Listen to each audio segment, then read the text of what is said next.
What's up, everyone? Welcome to another edition of the best women's boxing show, period. I am Cynthia Conte. And I am Jeandra LaBeouf, and it is great to return back to form with doing interviews together on our show. And today's guest is a great guest. Joining us is Red Spikes, co-coach of Terence Crawford, staple at the B&B Boxing Gym in Omaha, Nebraska. Red, we're happy to have you with us today. Welcome.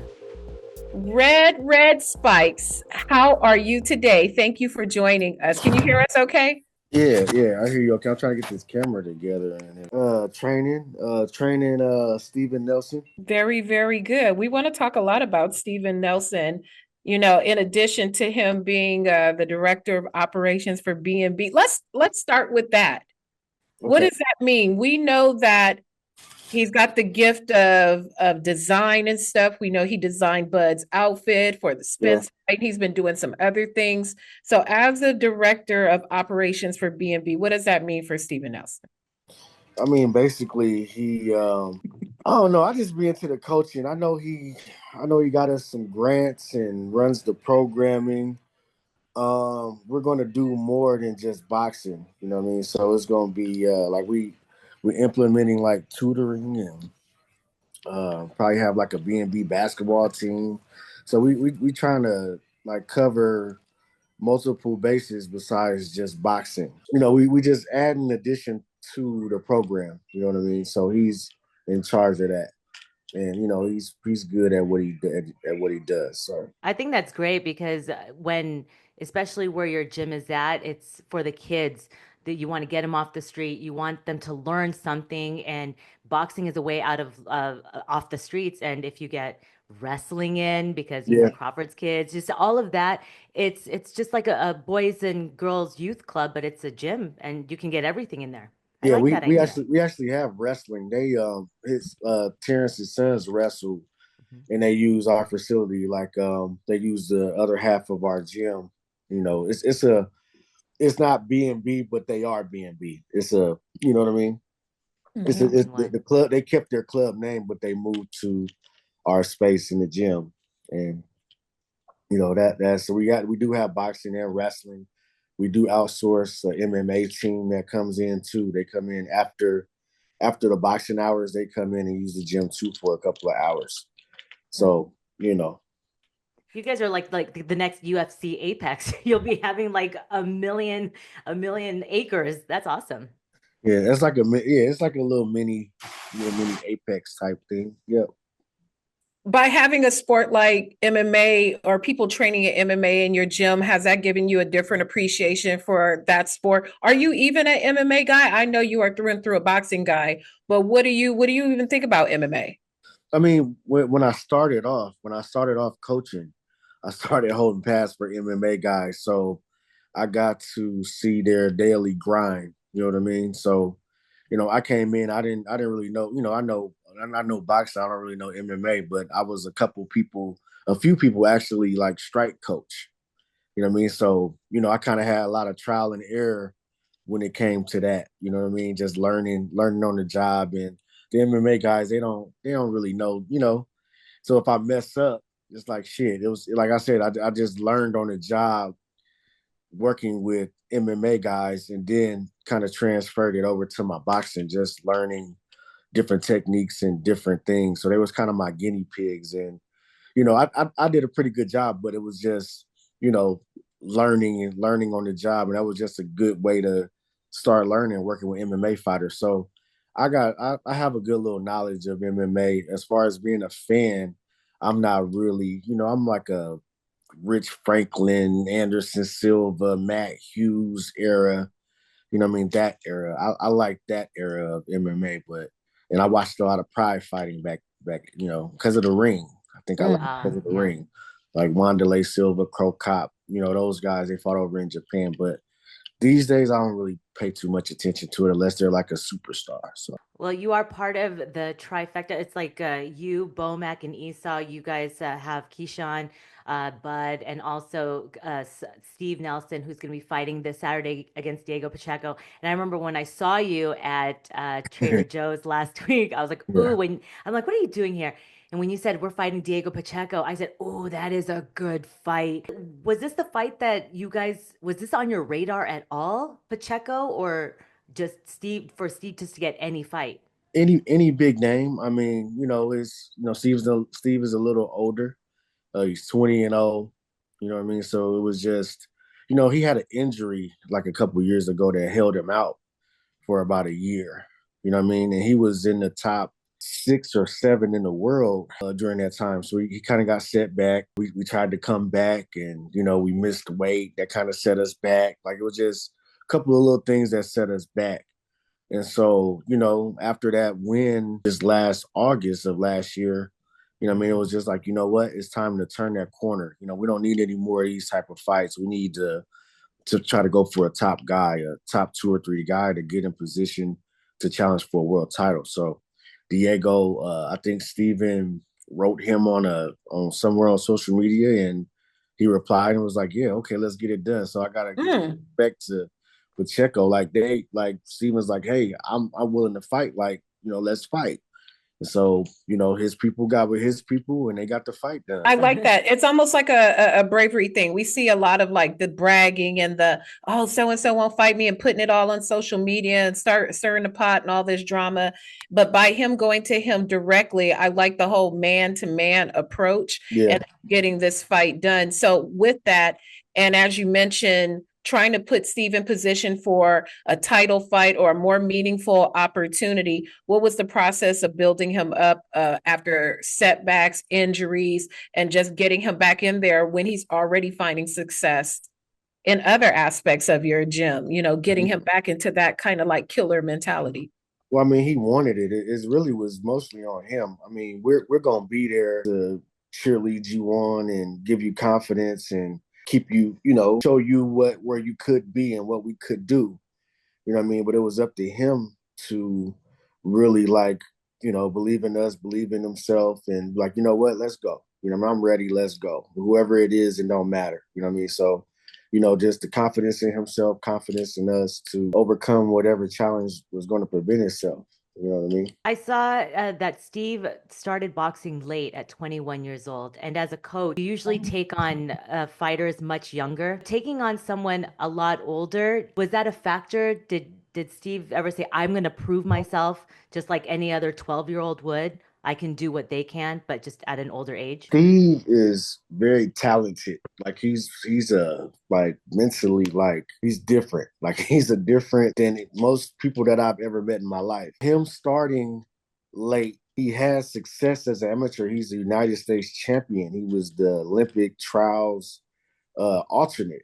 So for him to start late, he was on a W cap like the Army, the paid team that you actually got to make the team and you actually got to be successful to stay in the team. It's a part of the Army program. And they have, boxing, wrestling, probably archery, probably like different top level sports in the Army. He was in that program and he performed well. So, I mean, the short period of experience that he's had, he's been very successful. So, I mean, he was like I said, he was the alternate for the Olympic team, and I think that was 2012. Mm-hmm. Yeah, so he was the alternate for that Olympic team, and also, he's undefeated as a pro. So that just tells you about his mindset, like his mentality. You know what I mean? He's different. He's a different breed of a person. Circling that back to you and the relationships that you have with your fighters and the way you and Bo and Esau and the whole team collaborate, I want to talk a little bit more about even your entry point into boxing and the success that you have had on this side as a coach and as a trainer, and how the sport sort of fulfills you now and where you are with your journey in boxing right now. Man, I actually started late too. I mean, I started at 21 as well, 21 years old as well. And I had around like 40 to 50 amateur fights. I was a decent fighter. I didn't get to the level that Steve got, winning national champions, but I was at those tournaments, you know what I mean? But with that being said, I think that the way that my boxing career went, I think that makes me a better coach because I had a lot of shortcomings. It was a lot of things that I didn't know You know what I mean? Like things that when you coach, you have to know. Like, but I feel like a lot of my shortcomings as a fighter makes me a better coach today because I wasn't the guy. You know what I mean? I was talented, but I wasn't the guy. I wasn't the guy in the gym. I wasn't, I was a, average to above average fighter. You know what I mean? But I think that knowing what I went through and knowing what I lacked and my shortcomings and things like that, I think that makes me a better coach than I was a fighter. And it fulfills me. Just the success is fulfilling because nobody expected it. We worked tireless hours in the background, as you know, Jay. We worked tireless hours in the background, you know, constantly studying, constantly improving, constantly getting better, picking up new fighters, learning about them, learning more about ourselves. How do we reach this guy? Like it's different coaching styles, different type of things that you have to do to reach fighters. And that's what, we're kind of tasked with now. We got a stable of fighters and you can't coach everyone the same. I mean, you got to figure out what drives them, what motivates them, what they need to work on, what kind of style we need to be teaching. You know what I mean? So it gets a little more trickier when you got a stable. When there's a lot of fighters, obviously, with the success you guys have had. Do you have kids asking, can I sign with you? And how does that go about? Like, what's something special that you see in a fighter that you'll be like, they're going to be the next star, or something about them that's like, they have it. What's something that you look for? I don't think we look really at that. I think that, you know, it has to be worthwhile, of course. You know what I mean? But I feel like, we get a lot of DMs from, Saul is Guatemalan. So he's Latino. So a lot of the Latino fighters, they hit him up. Some fighters hit me up, some fighters hit Bo up. Like it's just like we'll get DMs from people all over the country that want to come and train or come and spar or come and do that. And you got to kind of weed them out. You look at their credentials, you go look at their box record, you go look at their amateur pedigree because, you want it to be worthwhile, especially someone that's traveling to come train with you and the amount of money that you need for room and board and this and that. You know what I mean? So that comes into play too. But I feel like it has to be like a chemistry. It has to Yeah. be, you got to be willing to work when you come to our camp. You got to be open to change. You got to have a certain type of mindset. Every guy on our roster is not like a blue chip straight out of the amateurs, sure world champion. You know what I mean? I think we get a lot of the pleasure of building fighters, fighters that, like Jamel Herring, for instance, like, nobody expected him to be a world champion. When we got him, he came off two back-to-back losses. Two Yeah. back-to-back losses. He came out to help Bud in training camp for sparring. I can't remember what opponent. It might have been Ndongo. It might have been the Ndongo fight. He came out and gave good rounds. We was already aware of him. We already, we watched boxing, so we know, he was with Broner's team, and we knew about him already. And so we sat down and talked about it, like as a group. So me, BoMac, and Saul, we sit down and we talk about it. Like, what's the pros? What's the cons? Can we make him? Do we think we can get him to a world title? Do we think, and then we had to go to Top Rank with it, you know what I mean? And they bought onto it and, guided him, us and Top Rank guided him to become a world champion and defend it 5 times. So I don't think nobody expected it. I think that kind of solidified us, because people wanted to downplay our work with Terence. You know what I mean? It's like, oh, well, he was going to be that. And those guys, you know what I mean? But then we get somebody like Jamel that comes out of nowhere and they're like, oh, shit, they made him a world champion. And he, but Jamel bought in and he worked hard and he had a vision and he believed in us. We believed in him. That's just an example. You know what I mean? We don't get everybody that's, this top guy that, we get some guys that we got to bring up. And I think that's part of the challenge of coaching that we, enjoy. You know that you bring a great point. That's a great way into talking about Bud. We didn't want to bud you to death, but it's a great point that there are some athletes who just have that natural championship ability just born into, and then there are fighters who become champions who have to grow into the role, which is kind of the harder to develop, because sometimes a talented fighter has to be brought in or wheeled in, because so many people have gassed them up and told them how good they were, and trying to get them focused to take it to the next level, whereas a guy like Jamel had the dog in him to work, but maybe not the natural ability. So what is the harder to navigate? Oh man, that's a hard question to answer. I don't think I can really answer it. Well, Because not like Bud specifically, but just a yeah, fighter of that caliber. I know what you mean, and I don't know. That's a hard question to answer. I feel like um when you got a guy that's coming up, like say Jamel, for instance, I'll use them as examples. If Top Rank didn't believe in him and believe what he could become, they could have just threw him to the wolves. They could have said, you know what, we'll sign you. You could be an opponent for this world champion we already got. I mean, and it could have never been in the cards for him. So it takes, when you got a guy like that, the stars kind of got to line up, regardless of their talent and our talent. The stars got to line up for them, because as you know, like in this day and age, when you get a loss or two, they write you off. They throw you to the back. You know what I mean? Unless you're making them a big amount of money, and it's worthwhile. People that get chance after chance after chance is because they bring box office.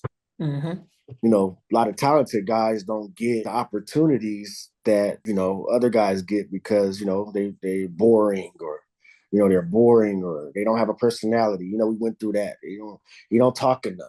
He's not flashy enough. And they want that, they want our fighters to carry on like they see other fighters. And it's like, we just want to work. On the flip side, with the guy that is the talented guy and he's expected to be that's a lot of pressure that comes with that. Like you said, like, you got to hone them in. You got to try to keep them humble, because they feel like they're stars before they're even stars. Like, you see a lot of these young guys, they got on chains, they got on Prada glasses, they got on $2,000 pair of shoes. They ain't won a belt yet, but they look like they do. They look like, they're like, damn, who is that guy? Like, oh, well, he's ranked number 10 in the WBC. He ain't got a belt yet, but that's how this generation is. It just takes good leadership. You know what I mean? Good leadership and respect. And like I said, it always comes back to the belief. Like, they got to believe in you and the chemistry, and, and God has blessed us to have some success. So, it's a little easier for them to buy in. And, it might be another coach out there that's just as telling, there's a lot of great coaches out here, but everyone don't have the opportunity. I said, it just comes with the belief and the chemistry and all those things that on that side of it. So that's a hard question to answer. But you see top prospects getting knocked off, here and there. And it's like, well, what was it? Was it the team? Was it the fighter? Was he partying too much? Did the team train him right? Like, it could be a variety of things. So, I mean, it's tough. That's a tough question to answer. I don't know. I'm probably the guy that they don't expect anything from, because the stars got to line up for him. I want to go even further back for people that don't even know anything about you or even BoMac. Like, how did you two meet? Did you meet in boxing? Because I know he fought. Like, what was that first conversation? Was it at a gym, or how? Okay. I want to know. I don't even know. Me neither, actually. Now you got me thinking. I ain't had these questions in a long time. Okay, here's a quick story. Okay, I used to work in the psych ward. I was a psych tech, right? I used to work in the hospital, so I used to work with acute psychiatric ward. That's my background. No wonder you good in boxing. Huh? No wonder you good in boxing. So that's thank you. I mean, that's my background. I used to work in the drug and alcohol rehab center as well. So I used to work with people. BoMac's wife used to work in a psychiatric facility. I used to work with her, right? I had started boxing and I was at a different gym. And so I didn't go to work talking about it or whatever, but me and BoMac's wife, we clicked up. Like, it was like, you know what, you gotta, you know how it is. Like, being, she was like a big sister to me on the job, always looking out for me, always like, being a good mentor to me because, I was young. She was like, oh, you got to get to work on time. They watching you, they this, that, you know what I mean? Like, okay. I started boxing. I let her know, hey, I'm boxing. She was like, my husband's a professional boxer. Blah, blah, blah. You ought to go down to CW Boxing Club. You know what I mean? First one thinking another one, right? Stars are lined up. I went down there. I met him. He was my coach. He was one of my coaches coming up. So then around that same time, I got to bring Saul into the picture. Saul came from Guatemala. He lived in California, and they ended up moving to Omaha. So his first stop from Guatemala was California, LA, and then they moved to Omaha. I can't remember the exact reason, but him and his wife moved to Omaha. He's a professional fighter, so he's looking for a gym. So he walks in the CW Boxing Club. So before this story was even fully, was even started to be written, we were all in the same place at the same time. God put us there at the same time. Hallelujah. And that's kind of where it began. I was still a fighter. Terence is 8 years younger than me. So he was a junior. I was a senior. I had started late. So I'm kind of an older amateur because my experience. I only had like 2 or 3 years of experience. I needed to get more fights if I was going to go further. Terence was my teammate. And of course, that's a brother. It's a brotherhood in the gym. That's how we became close and we became like, how we are. And that was over, I'm 45. That was 26 years ago. So that's where I have to interject myself into the story. That's where I come in at. BoMac has been knowing Terence before he was born because he knows his family. That's you know what so I mean? crazy. Yeah. So BoMac knows him before he was born. But when I came into play, I think Terence might have been 12 years old and I was 20 years old or 21, something like that. So we fought on like in smokers together. And then when he became a senior, he's 17. I'm about 26, 27. We fought on 2 Golden Glove national teams together, a USA tournament team. Like we were teammates for our weight class. We win our region and we represent Nebraska in the nationals. You know what I mean? And he would be the one that's winning and I would be supporting him because I lose.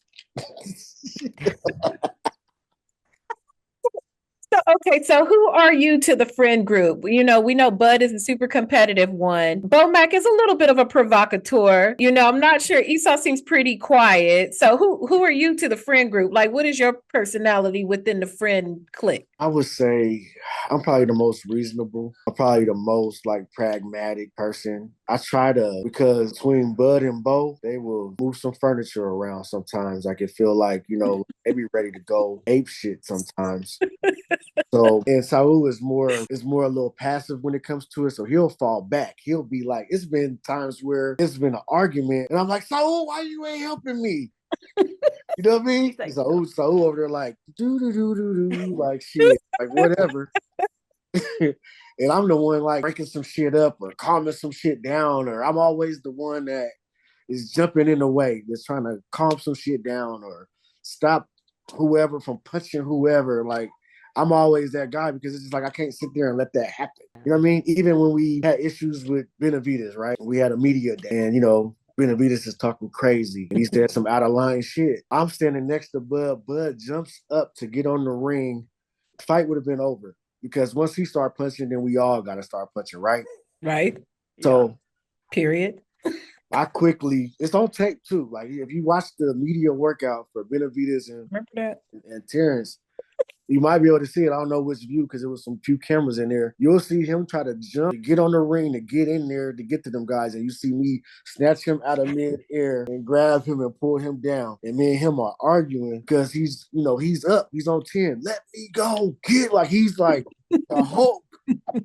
I'm standing in front of this dude. He feel like a brick wall. And I had never seen him that mad before. I've seen him upset. But that level, like, it's like he would have turned green, like turned like Super Saiyan. Like, you know what I mean? I'm just like, man, I'm looking at him in his eyes like, dude, it's me. Like, please don't hit me. Like, okay. Like, please don't like recognize that this is not me. And take off on me or tackle me or some shit, especially with all these cameras. They'd be like, damn, Terence slams his own coach. in a heated, trying to get the BWBSP and shit. So that situation could have got completely, it would have been completely left. Oh my God. So I'm always that guy. I'm always the what they say in the Italian film. I'm the consigliere. Like I'm the voice of reason, I guess. Yeah. Right? And I'm always the one taking the punches and everything else because I'm gonna stand on whatever I feel is right. And sometimes this party or that party don't agree with it. They mad at me, whatever. I'm calling it how I see it. So that's probably me. The dog agrees. Yeah. Dog is like, yeah. You have a dog? Exactly. No, we in this neighborhood. There's a lot of dogs over here. We right by a dog park, right? Oh, my neighbor. That's That's where what I was gonna say. You live on a street with a whole bunch of dogs, Cynthia. Are y'all on the same street? it's a dog park right next to us, and we in this little. It's not gated, but it's a community, like a little. You got to drive in this community and all that type of stuff. So I'm out here in a nice little area, eating Ritz crackers and cheese, sipping on wine with my feet up. You know what I mean? Okay, charcuterie. Love to see it. I know, I'm Charcuterie. because your name Red Spikes. It's such an OG like hard name. I'm like, I feel like he'd be sitting like by the bayou drinking some whiskey, listening to some jazz music. He's like, I'm having Ritz crackers, cheese, and wine. It's like so opposite. Pinky up. So tell us, Red, what is it like for the team now to be on the right side of the street?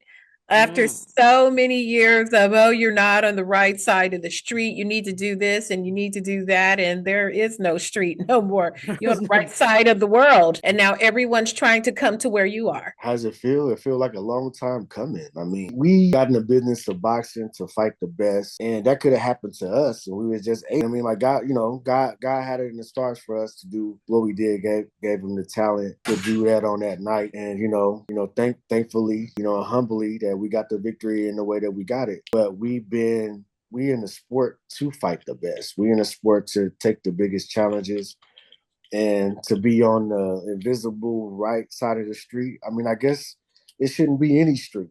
I feel like the sport of boxing can grow when guys start working together and it's starting to look a little more optimistic. Because I was kind of done with boxing. I don't even lie. Like just the business of boxing was, I'm always gonna love coaching. You know what I mean? I'm always gonna love that aspect of it. But the business of boxing just kind of made me sour towards it these past few years. But it seemed like Turkey Al-Sheikton came in the game and he's putting up the money and getting these guys in the ring. And that's what any fan wants to see. That's what all of us want to see, the best fight the best. You know what I mean? Whether y'all feel it's stupid that we challenged Canelo or it's stupid that Floyd Schofield challenged Shakur and he's stupid that we want to see that. Like, we want to see that. You know what I mean? Like, shit, like, that's what I want to tune in to see. I don't want to see fighter A, and fighter B who, like, what is this fight about? His record is 11-11. Right. Yeah. I mean, that's crazy, but you know what I mean? I don't want to call out no names, but just like I just want to see the best. And we got the opportunity to fight the best and we handled our business and reaping the rewards from it. And I'm happy about it. That's what I can say. We haven't even, I mean, this is my first time ever interviewing you, and we've just talked off camera, but I remember Jeandra, when that fight happened, the beating that Terence Crawford put on. First of all, from the very beginning, it came out so hard with Let's Eminem. talk about that. Wait. Before you even get to that, I want to say publicly, I'm real mad that y'all made that fight after I'd already planned my vacation. Oh, yeah, I waited and no fight. I'm like, fuck it. I'm going to go to Napa with my homegirl. Next thing, we got a fight. That fight was so hype that Dave Chappelle was hosting the event that I was at. And Dave didn't even come out. He missed his call on the stage because he was in the back watching the fight. And then Nas was late coming out because they were in the back watching the fight. I'm like, this is some bullshit. Wait, to be fair, Jay, you had your iPhone on. They had to put their phones in a bag. But her iPhone was going up, ding, ding, ding. I had my Apple Watch on and people were updating me. And I'm like, trying to get the updates for the fight. And all I could see on Twitter was, Crawford is beating Spence's ass. That's all the tweet said. And I was even madder. So that's my beef, but go ahead. Yeah. That ain't on us. That hands on y'all. That would have happened 6 years ago if it was, you know what I mean? If there was no street.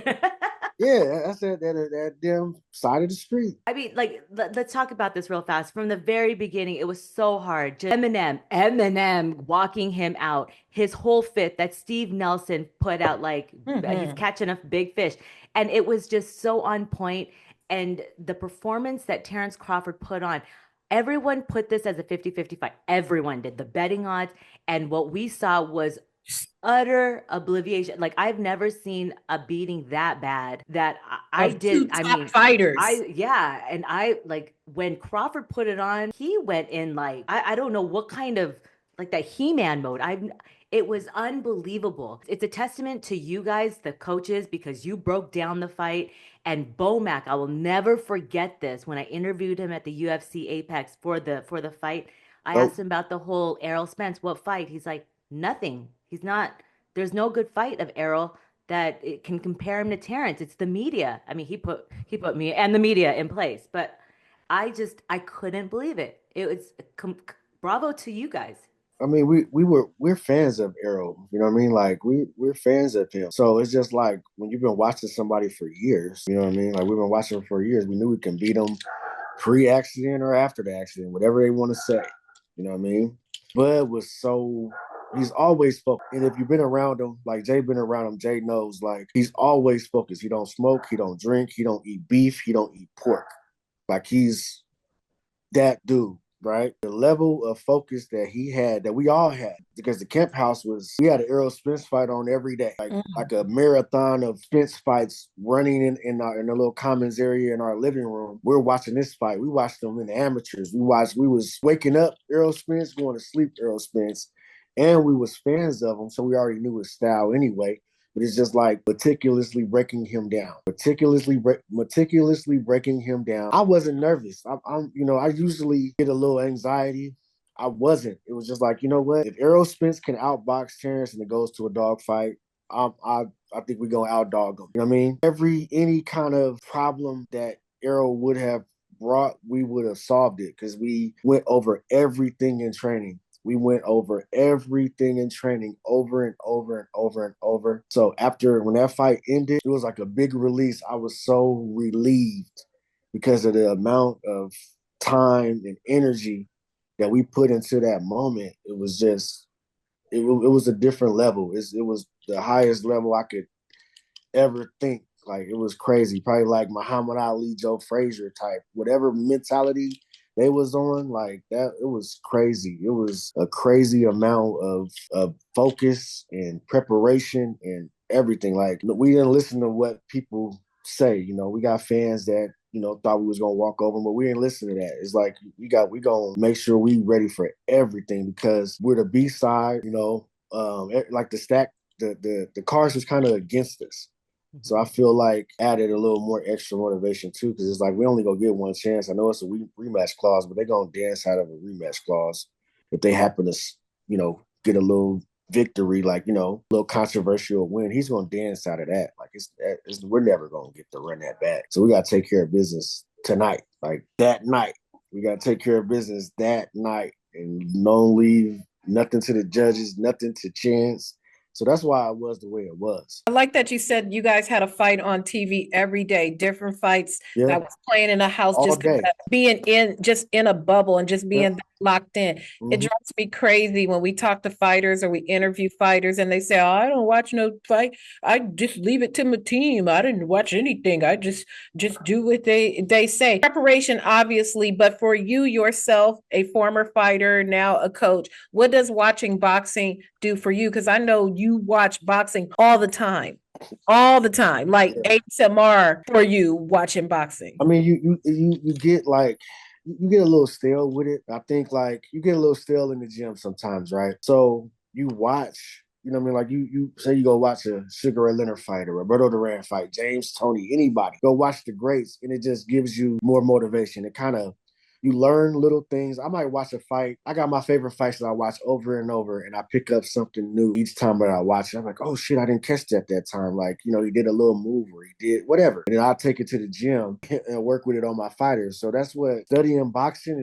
just keeps your mind flowing. Right. You know what I mean? In the spirit of boxing. I don't know the right word to use, but just keep your mind flowing in the spirit of boxing, which you I think any kind of trade or anything you're doing, you got to dive into it that way to be at the top of the game. You know what I mean? You got to dive into it with insanity damn near, you know what I mean? To reach the pinnacle and try to stay there. You know, but once you start lacking, you know, it's fighters that we have, like new fighters that we brought in that they never really watched boxing.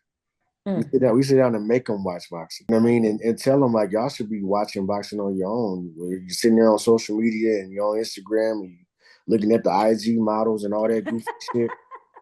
Sit there and watch 30 minutes of Sugar Shane Mosley, Floyd Mayweather, whoever.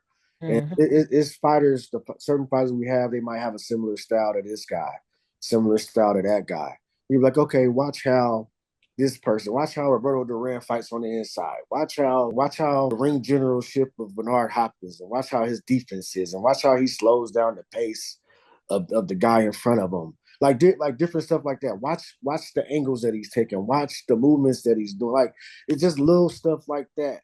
You know what I mean? And we'll tell him, like, watch this for that.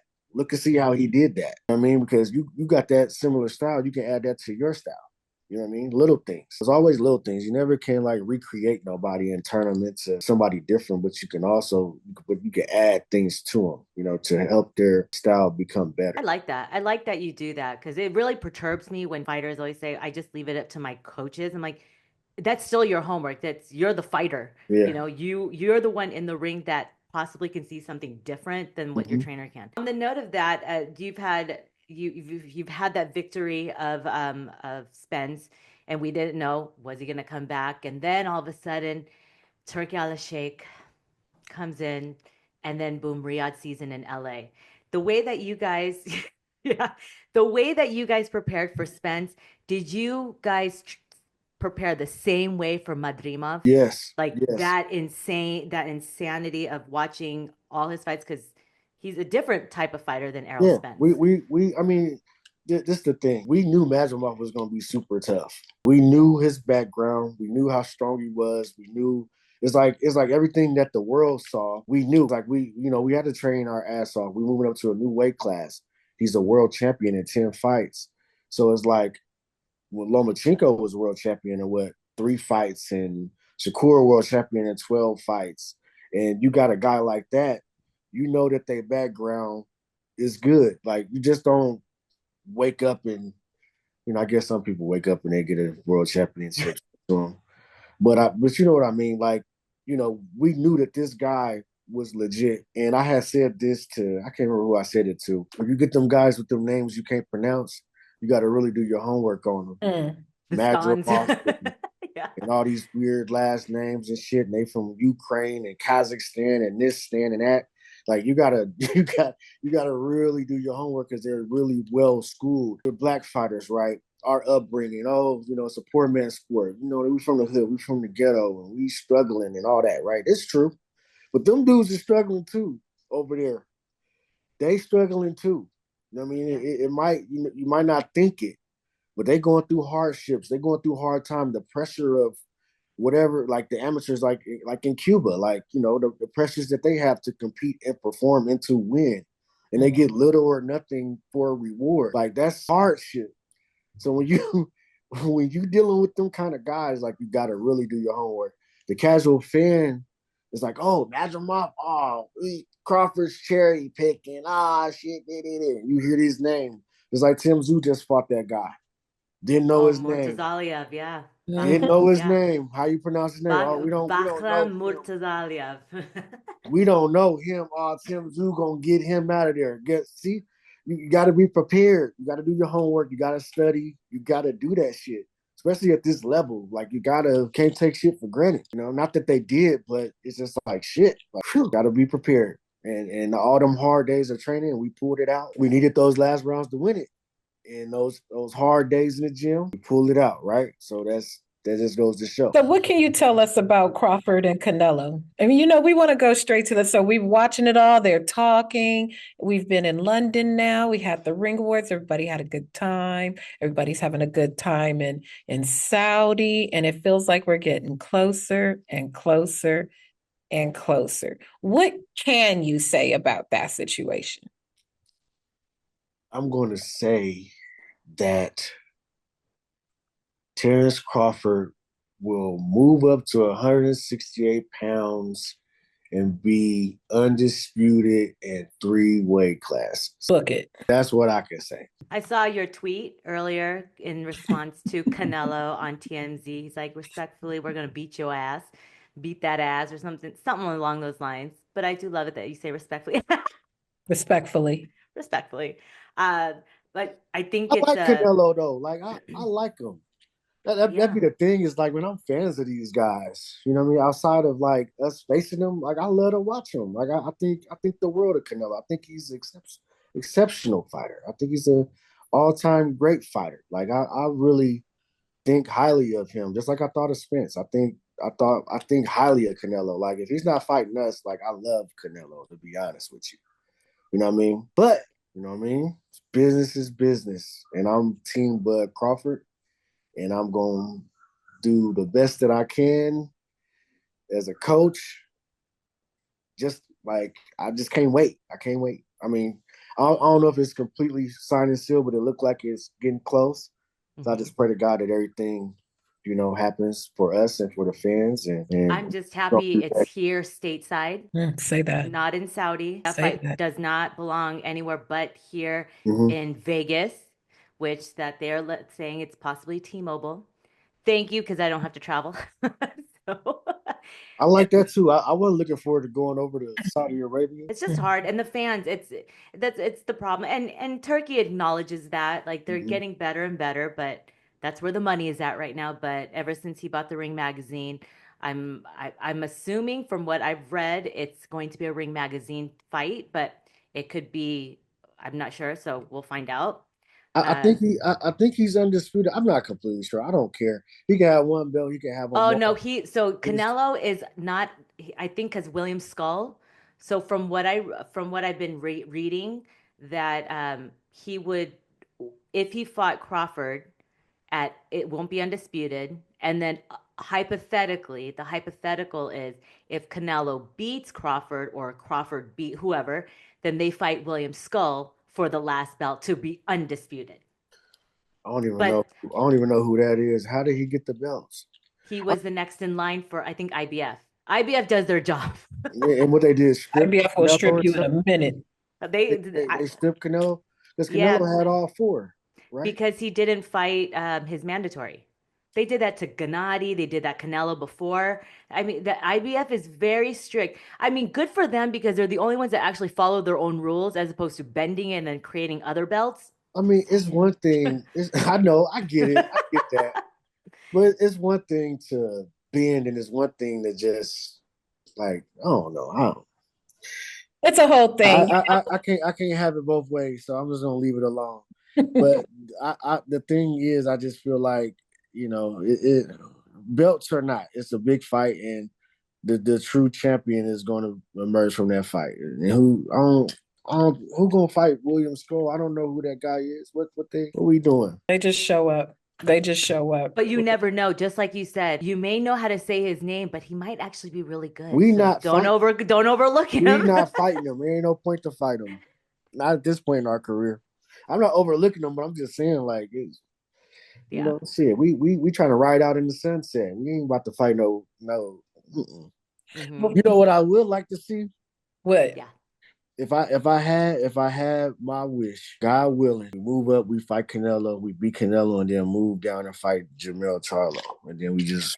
Man, listen. Okay, let's talk about that. I found, and crazy enough, I think I saw one of the Charlos Friday night when I was at the movie theater. I think I saw him like shooting out of the garage. Missed opportunity. So, I've rewatched the Crawford Spence fight a few times, and I've watched the 24/7 and all the vertical footage that went to it. And one of my favorite moments was after Bud won, when he jumped up on the ropes and he was pointing down at Charlo. It was like the best moment, and they totally fucked that up.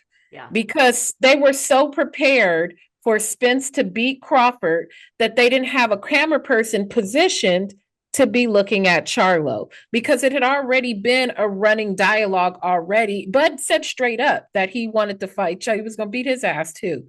And nobody had that camera angle of Bud pointing down at Charlo That would have been the perfect catapult into that fight. And that made me so, so upset. In the whole fighter meetings and the preparation and the verticals and the buildup and the media obligations. Do you feel like during that promotion that you were treated the way you should have been, in a way befitting a champion? Because we know how the cameras follow you all around and everything.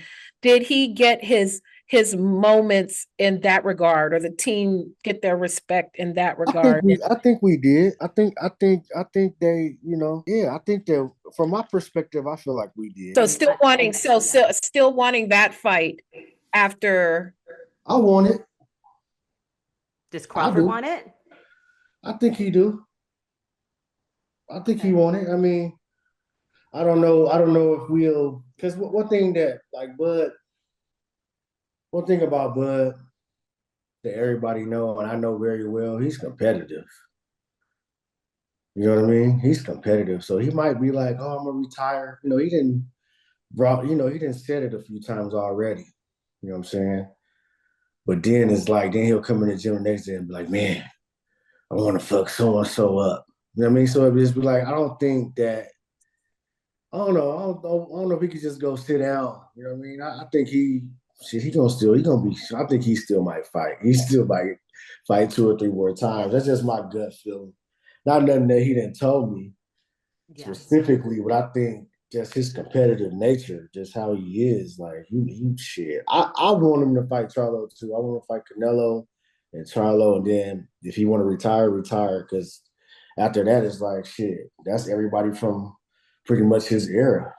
Then you let the young guys have it. Mm-hmm. I can't even imagine what Terence would do after. Like we've talked about, we've seen him play darts again. Eddie Hearn, like, does he golf? Is he going to play pickleball? I mean, he's talked about Shakur and Keyshawn. They're like, he's damn good at everything, like at every sport. I'm just curious. Is there one sport that he's like, man, this is a tough one. Maybe I don't know if I can do this. He's the type of person, just like Steve, like they gonna figure it out. If there's a sport or a game or something like that, because you always got to start.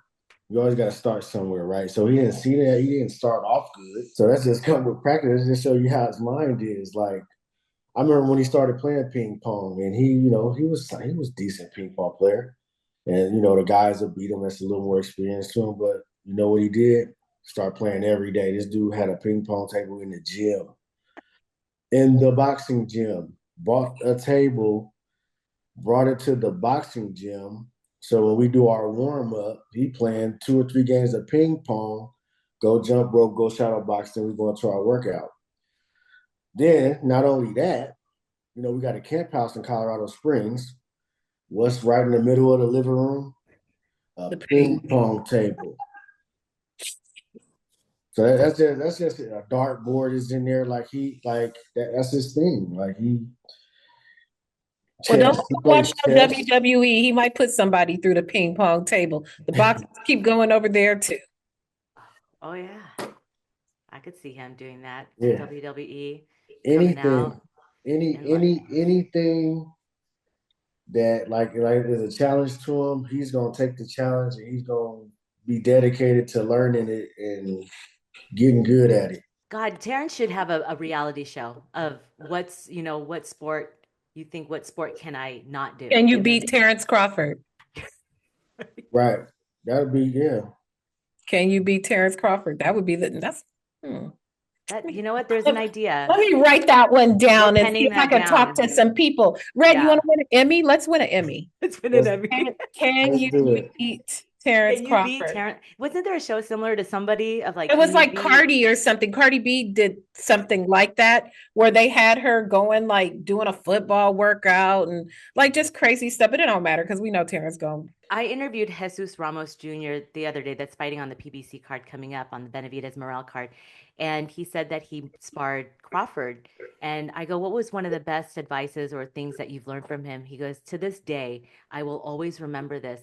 We were sparring, or he was sparring someone, and after they sparred, and he was getting beat up, and he was like in so much pain, and he was in the corner, and Jesus is like, "What's wrong?" He's like, He's like, this shit hurts. But he's like, well, then, are you training for anything? He's like, no, I have no fight. Like, I'm just sparring. He's like, then why are you in? He's like, because I have to show the other people, like, you have to give your all, your everything, and you can't show them your weakness. No matter how much I'm fucking hurting right now, I can't show. And he's like, I've always remember that to this day when I'm sparring, I'm training, and in my fight, like, you got to give it that extra effort to never show your opponent any kind of weakness, and you Yeah. got to keep going. And I love that. Like, we've asked that to Shakur, we've asked that to Keyshawn, like, just the little nuggets that they've learned just being in the gym with him. Yeah. Yeah. I have to drop that. But For yeah, sure. speaking of that, right, real fast, I just want to get a quick prediction because I want to wrap up. We want to close out with Steve Nelson. But what is your prediction for the Benavidez Morrell fight that is coming up? You're still a fight fan through and through. Tough, man. I got to give a prediction too, huh? Yeah, I mean, you could break it down. I mean, I'd like a prediction, but it's a hard one. Yeah. It's tough. That's a tough fight because, Benavidez moving up to 75. He didn't look the greatest his last fight.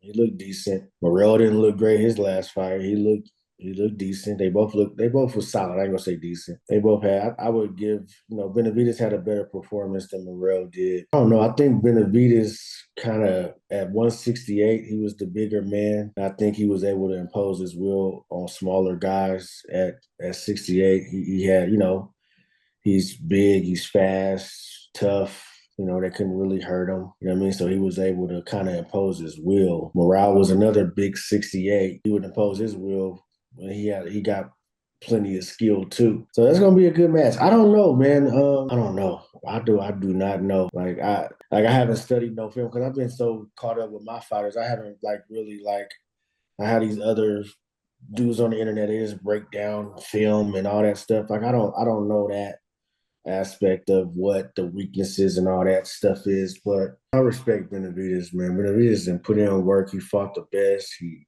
wants to. I know, man. I kind of feel like David Morrell. No, David Morrell with the upset. Fuck it. I'm going with David Morrell. Upset. All righty. I've seen some people. Split decision, David Morrell. That's what I'm saying. Just y'all forcing me.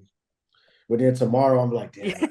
You'd be like, can you cut that out real fast? I should have said Benavidez tomorrow. Like, you just never know. You never know. That's tough. I mean, that's a tough fight. The unknown.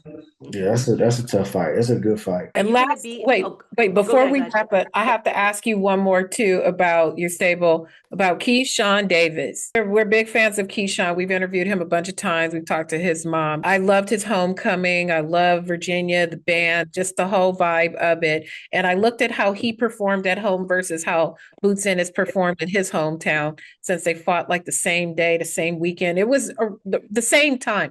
Very different outcomes, even though they both won. They was a night apart. Yeah. What do you think is the biggest it factor what's the thing that Keyshawn has that made his hometown fight a more successful event, I guess you could say, than the Boots fight? Because Boots didn't look great in his fight. Keyshawn looked like a star. The whole thing, he just looked like a star from the beginning to the end. What is that thing Keyshawn has? Shit, Keyshawn was laser focused. Like, Keyshawn was ready for anybody that night. Like, just how he went through camp, he was laser focused. He knew that this was one of those moments. In your career, you have those moments, those stepping stone moments. He knew that moment. He knew that was a moment he had to capture. So he was more than ready. People thought we was crazy for accepting the 6 pounds and all that. It was like it didn't matter. Like it did not matter. I mean, and we knew that. We wasn't worried about it. We would have been able to adjust if it was a problem, if he was too big and he was strong. And we had different game plans for different situations, but shit. Sean came out there laser focused, got him up out of there. I think Boots might have, I don't know, I don't want to say underestimate, but it doesn't look like he was up for it. it didn't look like he, you know what I mean? He already beat the guy. The guy was kind of a stinker, you know what I mean? And he had to fight him again. So he probably was like, man, you know what I mean? Of course, he trains hard. He's always in the gym, but maybe mentally it just didn't, you know what I mean? Then the dude fought a different fight too. Instead of all that moving, the dude was standing in there countering, and that dude is good. That dude is good. That dude might win a world title. Is that his name? Karen? Can't pronounce his name. You got to prepare for him. If you can't pronounce their last name, you got to do your homework. I think that dude will be a world champion. If he stays at 147, you know what I mean, and gets his career back, you know what I mean, after the loss, I think he'll be a world champion. I think he's world champion material. 147 right now is everyone has moved up. We saw it. They're all moving up right now. There's Boots, Danionis, Teofimo, Ryan, Devin Haney. They're all moving up to 147. Gervonta. Oh yeah, Gervonta. We'll see if they move up, but shit, that dude will get any of them trouble. I like that dude's style and how that dude was countering and like his defense and like man, like that dude impressed me. I ain't gonna lie. That dude gonna be tough for anybody at 147. I don't know if he got the power at 54. It started with Steve Nelson, and you have Diego Pacheco in front of you January 25th at Cosmo. It's going to be a fun fight. I cannot wait to see. I'm expecting a war because that's what Pacheco brings, and I want to see what Nelson's going to bring to the table. Can't wait. I don't know about a war. We're gonna box. Oh, the name of the game is boxing. I'm not gonna give nothing away, but you know, it's gonna be times. It's gonna be times in that fight that we gotta fight. There's gonna be times that we gonna box. So we prepare for whatever he brings. It's that simple. We're prepared. He's in shape. Weight's good. Strong. Fast. Mean. Vicious. Yeah. I saw a clip of Crawford like beating his body for like 3 minutes, and he's like, "Oof." That was little Bernie. That was Bernie. Oh, it might have been Terence too. I don't know. No, it was Terence. It was Terence. Yep. I can't wait to see his fit because Jeandra and I are all about the cam glams and the ring fits and I want to see. I'm curious. When there's always patches flying off of the shorts, I'm like, who sewed that or who glued it? I could see Steve Nelson take my gloves off. Let me sew this real fast. I got it. Hold on. Let me put a little bit more rhinestone, a little bit more feathers. Hey, he got that sewing machine right now. In the middle of the workout, in the middle of training. He has a sewing machine. Crawford has a ping pong table. He got the whole kitchen table laid out with material and crayons and all kind of shit he got. Well, we want our custom Best Women's Boxing show. We should do a show with Steve. Robes. We should do a show. You know what, Red? You should put in a good word that we'll talk boxing with him and to do some kind of arts and crafts of what he would do. Yeah. Oh, that would be really fun. He could teach us how to make something. Yeah, because I learned how to sew a little bit on the shit was I think drama pants. Yeah. Y'all should do that like a Martha Stewart, Snoop Dogg type thing where y'all. I would love that. I would love that. Y'all all be there and he walking you through this or that. You know what I mean? I'm with it. That'll be dope. Not like no Zoom. I think that it'll be better to be with him physically. Yeah, and get us. You gotta come to Vegas. Jeandra, so close. Say less. Red Spike, thank you so much for joining us on our show. It was such a pleasure to finally talk to you, not just at random fights and just chit chat, but to really get the backstory of who you are, how you started. Jeandra kind of threw some real hard questions at you that kind of stumped you. Yeah, I had to think. I thought it was going to be a breeze. Y'all got me talking. Well, I mean, I know he's smart, and I feel like, you're a valuable member of the team. And I think that when a team surrounds a championship level fighter, that gets lost, that all these people contribute to the success of the team. And I know this guy, got some good thoughts, very intelligent man. And I think more of that needs to be highlighted. Thank you. I appreciate that. For sure. I'm not smart as you and Cynthia, but I'm working on it. Please. We are all running the same race in just different lanes. Mm-hmm. Appreciate y'all. Best of luck to you guys. And I cannot wait. We cannot wait to see you in Vegas for possible Canelo versus Crawford. Jay. What a gem Red is. It was fun spending that time with him. Just even knowing his background, how the team, I didn't know that. I learned so many new things. I'm so glad you asked him that because I didn't even know how he and Bo together. That was pretty cool. Yeah, I didn't know that Red was teammates with Crawford. Like they really literally grew up, and BoMac knew Crawford before he was born. Like, wow, that really is, when they say family, that's like the real definition of family. You weren't Absolutely. even born. All right, so we did get to, talking about some topics with him. There are so many juicy topics. Girl, why is it every time we shoot? Now, ever since Turkey has entered the picture, I've never seen so many fights going to be made in 1 week that have dropped. Let's just go off the riff. As you know, I tweeted something that my very something source, what did I put? I don't remember. Reliable. But my very reliable source said that Devin Haney is going to drop the lawsuit and Ryan Haney is going to do VADA. That's the only way. That's the only way they were going to fight. I've never seen my thing blow up, and I was like, oh, okay. Some were good.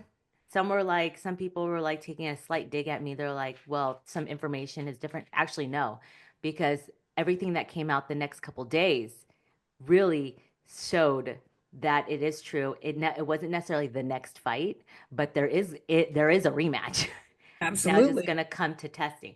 Folks For were just that, mad that you said it first. I They were know a just little birdie mad. told You me. boys will be okay. There'll be more balls for you to dribble. And believe it or not, I know a lot of the stuff that you guys do, but I don't tweet it out. But you know what? Get ready, because a little birdie is going to start coming out and start spilling the tea.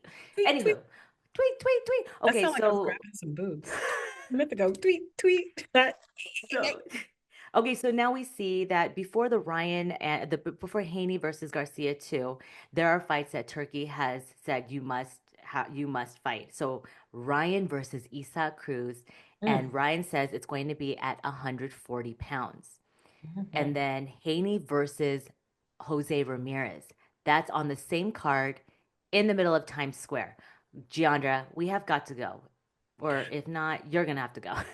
Somebody is going to have to go. We need to get to the bottom of this. Finally, we're starting to see some movement after the gridlock. And I remember when everyone's, oh, the four kings, and then it just went nowhere. And now, shout out to His Excellency Mm-hmm. Turkey Al Sheikh, that he's trying to make some movement for us. And I like this Ryan Pitbull Cruz fight because I feel like they were talking about it Yep. before Yep. he fought the Haney fight, I feel like. Yeah, when Isak Cruz won the belt off Rolly, Ryan's like, let's run it. And Mm-hmm. then Isak lost, obviously, to Rayo, but it's a fight. It's still a very good fight. Isak is very explosive. At first, I'm like, is it at 147? Because Isak is too small. He's But small. but no, if it's at 140, I think it's a great fight. He lost to Tank Davis for the Rayo fight. It was just not his fight. But I think Ryan, it's anyone's fight at this moment. It is. There's so many of them kind of vying for position with Pitbull Cruz. At least we know in a fight with Ryan versus Pitbull, it's gonna bring the people. They both have serious fan bases, Mexican versus Mexican. Even if you like one style versus the other, it has all the ingredients for a great fight. And you said it's a Vegas fight. Where do they want to New do this fight? York. A New York fight. You just said that. Getting old. Yeah, Times A New Square. York fight. That's, I mean, Yeah, I yeah. don't understand that part of it. Maybe because and Jose Ramirez versus Haney, It belongs Ryan. in LA. You've got two Mexicans on the car, one from LA, Pitbull Cruz from Mexico. Mexico. Haney lives in Vegas, says he's from the Bay, and then Jose Ramirez is from like the Central Yep. California area, New York It City. should have I been mean, in thank you, Vegas or Turkey, LA. for the money for the card, but why New York? I think maybe because they already did their Riyadh season USA at all the main places of, for the Pier, Hollywood Boulevard. This had to be in LA. Like, could have been at Dodger Stadium. Mm-hmm. Oh, Um, that would have been perfect. well, that would have been I love fire. that. Los Toyers. That would have Los been great. Toyes, yeah. All I know as of right now, it is in the middle of Times Square, and I believe it is a Ring Magazine card, and they're in partnership with a gaming company. I don't remember the name, who did something Fast Fury, something, something. I don't know. I don't know gaming like that. But Mhm. hey, they're gonna get the fights, and now they both have to win in order to fight each other. So if Jose upsets the apple cart or Isak upsets the apple cart, then they get the other. Mm. Now, up in the mix, Teofimo. We thought Teofimo might be fighting. Teofimo will get Haney versus Garcia, but he has a 3-fight deal.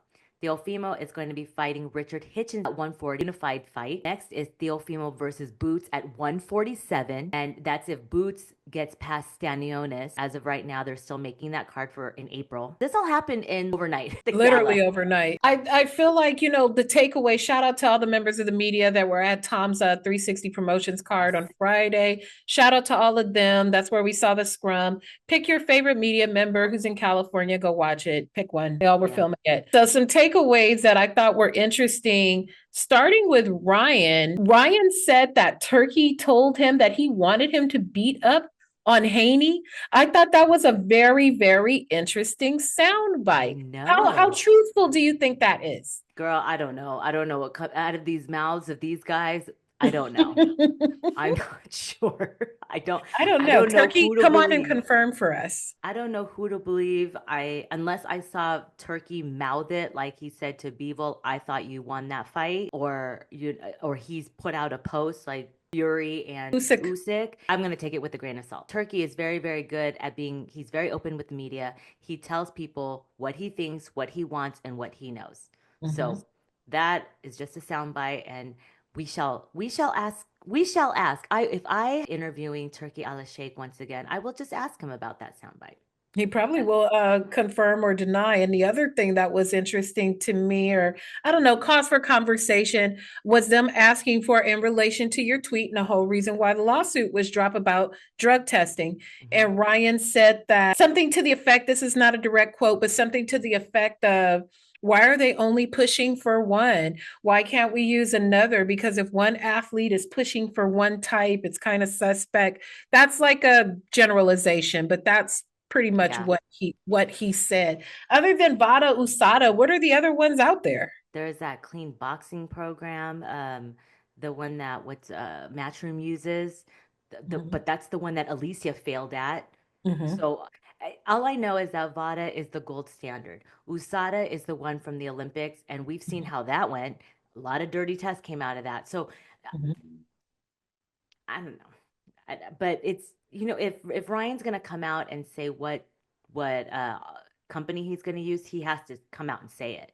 Right. And that, but I guess part of maybe the contract is he has to sign up with VADA. Like, yes, he could sign up, but will he do the testing? Will there be a start and date finish?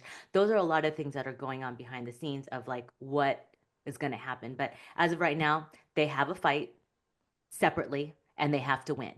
And then from there on, the negotiations can go further. I do like how Ryan has been saying, people are like, why isn't Ryan saying anything? Because he doesn't want to get sued. Like, he's already being sued. And the way that the Haneys are egging him on social media, or like, I guess when they saw him, they're like, what, you're not going to say anything to me? He's like, and I'm like, Ryan is seething. He's like biting his tongue really bad. And his lawyers are probably like, do not say anything. Don't say nothing. Anything. You know what? That whole ordeal is moving in the right direction, and we're gonna get to see the fights. Will they win their respective fights? We don't know. It's boxing, so. And more importantly, if we see that Turkey's in the mix, I actually believe the fight's going to happen now. If I don't see no Turkey name involved in it, I'm like, that fight ain't happening. Nobody on no money. Yeah. So then, okay. So on Teofimo, remember we were talking about Teofimo last week? He brought up the whole thing about him talking about Top Rank and Subriel Matias overpriced himself, but they actually they offered him a lot of money. The point that he said about what my commercial value will go down if they put me in a pay-per-view fight, I guess in T-Mobile, which I don't even see that happen. When has Top Rank done a fight at T-Mobile last that wasn't Fury fight? I don't even think I've ever gone to a Top Rank fight at T-Mobile. I could be wrong, but I don't think I've ever gone to a Top Rank fight. It was a Fury fight. That was the last. Oh, okay. That's right. That's right. The Wilder Fury fight. That's the only one. Yeah, and it's very interesting. I wonder what that conversation, his side of the conversation was. He says that Bob Arum said that it's not a pay-per-view viable fight but then they want him to fight on pay-per-view. And so that's why he wants this amount of money, because it's not going to make that kind of money. He I don't wanted know. 3 million. He wanted I understand, like, when he says it as opposed to reading his all these tweets, because you have to kind of read between the lines. But when he says it, I understand. If I was a fighter, I would want, I want to make sure, but 3 million. And Subriel Matias is Puerto Rican. No, I think he's Puerto Rican, Dominican. I can't I think remember. he is. I think he is Puerto Rican. Yeah, but the fight should have been in New York. Right. Hey, but you know what? Things happen for a reason. All that bitching and complaining, and now look it. I think it was a photobomb that did it with the belt. He seemed a little bit more lucid this time when he was talking to people, like it actually made sense. Like he wasn't going off on another planet. Like, when I talked to Bob and Bob said, he lives on a whole nother planet. Well, he seemed like he was phoning in from planet Earth this time, because what he said, we'd have to, get the top ranked side of it if they would even disclose any of that to us. Yeah. But him saying that, him asking for 3 million, being told that that was too much, but wanting him to fight on pay-per-view, but then telling him that pay-per-view is not going to be successful. Like, that's very, very convoluted. But I did appreciate the fact that he said that, I get it, that we're still involved. I got to play ball with them, et cetera. Exactly. Just do your thing, fight your way out of your contract. But I did find it interesting that somebody in a huddle, I don't know which one of the guys it was, asked him how many fights he had left. I think it was Steven. And he was like, I don't want to answer that. Fimo, blink twice if you can't get out your deal. If you're in a 360 deal and Bob is acting like Suge Knight, blink twice and tell us. Because he sure shut it up when he was asked how many fights he had left. Yeah, he did. Hi, Brooklyn. I know who did. It was Steven. Oh, shout out to Steven. Yeah, and Steven was laughing when he asked, hi, Brooklyn. I know, poor Brooklyn's been sick all week. He had RSV, so parents who know RSV say hi. Look in the camera. Look up here. Can you see yourself? Brooklyn. I'm trying to pull up I'm gonna try to pull up the tweet or delete. Say hi. Hi. This is my son. How old He's are you, looking like his mama today. Oh yeah. How old are you, Brooklyn? You're 3? When do you turn 4? When do you turn 4? I turned 4 hours. When's your birthday? Just April 15th. Tax day, guys. Tax day. We did a segment called Tweet or Delete, and I'm bringing it back today, but I'm trying to find the tweet. It's so dumb. I can't even believe he said it. It's not verbatim, but Richard Hitchens tweeted out that Bivol should watch some of his fights and footwork if he wants to learn how to fight.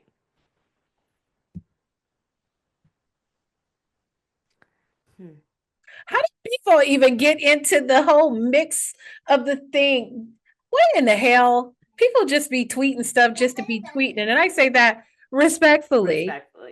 Respectfully. What are you even talking about? And some people, like big media member, like writers, they're like, I find this so odd for Richard to be tweeting something like this. Like, have you seen yourself fight? Right. That is just so random and so weird. Like, I could see if they were in the same weight class and maybe he beat someone down that they fought, but okay, so he responded to a Dazn clip of Bivol with the band around his leg or his waist. And Richard Hitchens says, he's moving too much. He should sit there and fight. Tell him to watch my tapes. He probably learned something.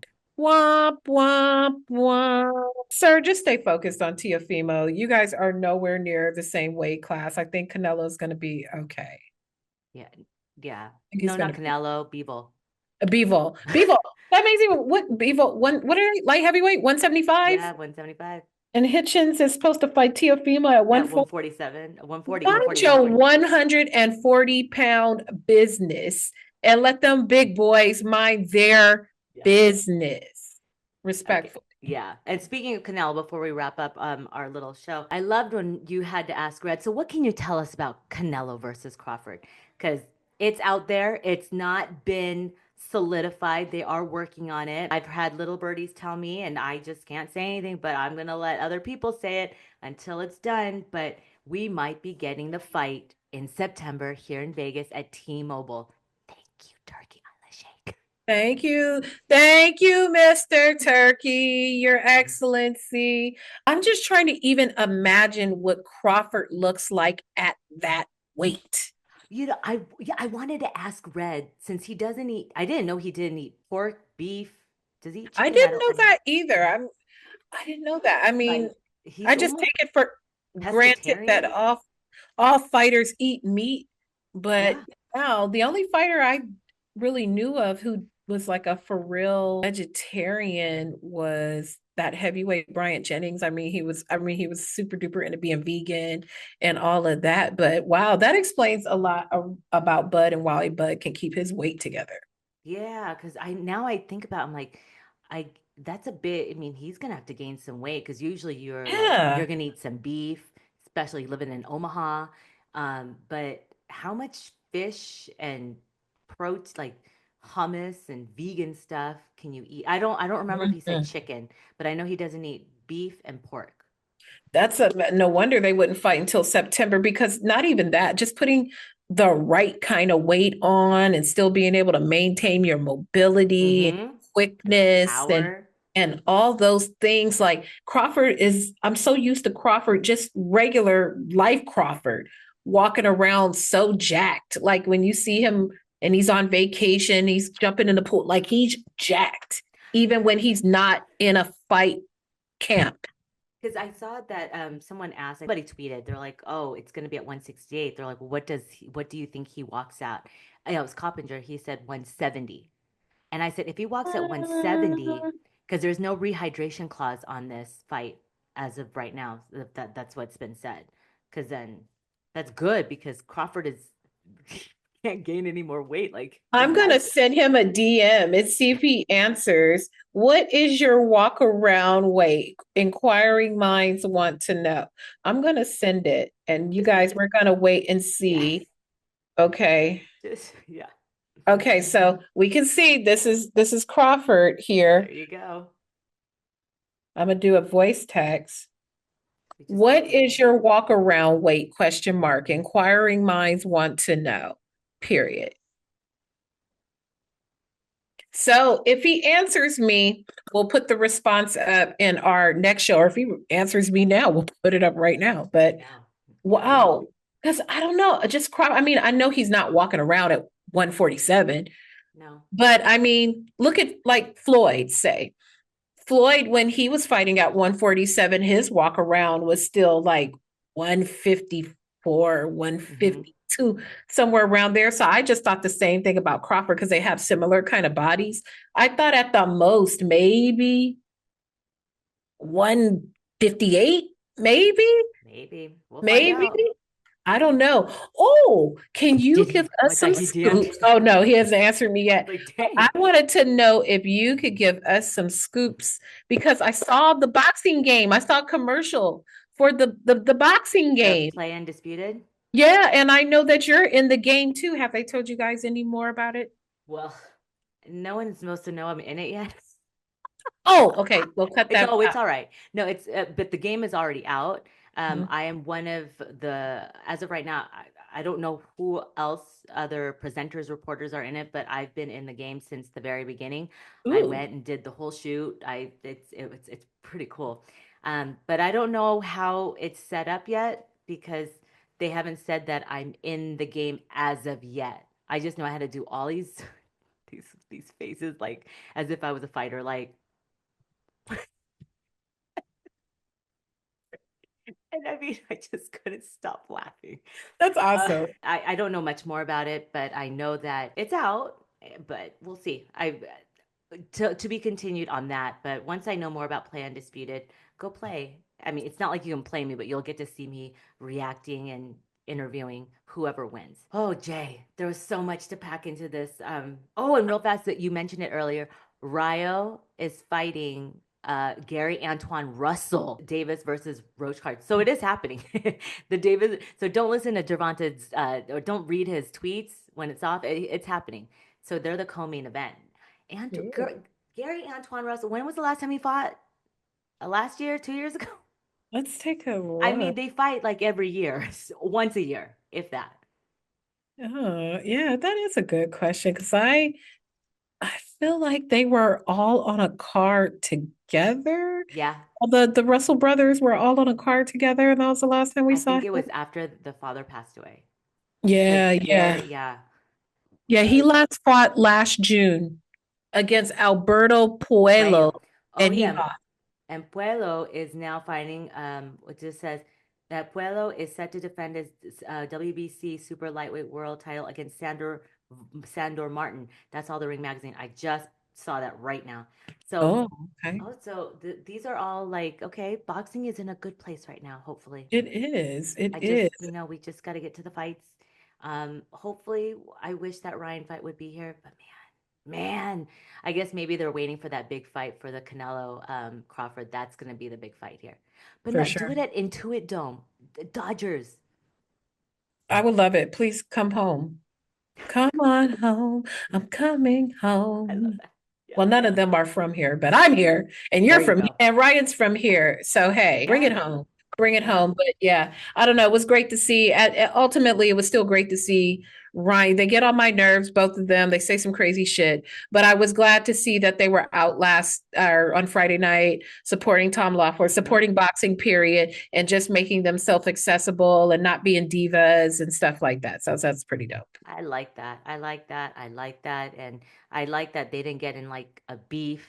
They were Right. they were talking to each other. They were, they were there to support the 360 Tom Loeffler show, which was so good. All right, Jay. We got to wrap because this was a good show. I I know there's missed so much we could talk about, but we got to wrap it sometime. But we're gonna start doing interviews again. We just got to get these people to come on a Sunday. But Yeah. that we're gonna start doing this again because this was a lot of fun.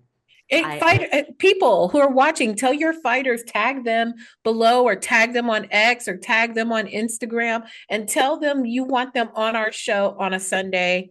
You're going to see this next week, but tell them you want them to get with us on a Sunday. Yeah, yeah.